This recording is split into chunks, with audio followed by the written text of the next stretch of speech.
中午的时间，学生推着大水桶，水面上还残留一些菜渣，这是洗菜水。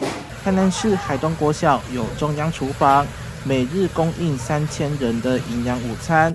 洗菜需要大量用水，校方特别把这些水集中回收再利用。爱护地球，所以阮的省水用洗菜的水来压花，收获吼就好诶吼，然后花拢洗甲真水。学生把水拿来浇花做堆肥，还会到菜园照顾蔬菜，做食农教育。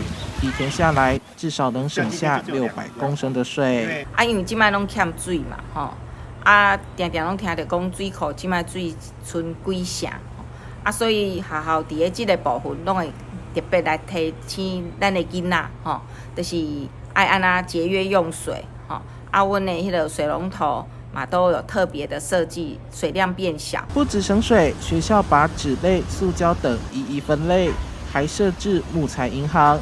坏掉的扫把本机经过卫生组长的敲手，就能修复继续使用。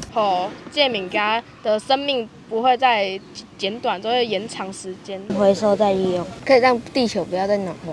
再利用就是延长这个物件的寿命，若减量就是讲，咱会当尽量卖买新的，就当减少地球的这个资源的浪费。1+1大于2，透过平常省水资源回收的动作，就能将环保意识向下扎根，让学生重视全球暖化问题。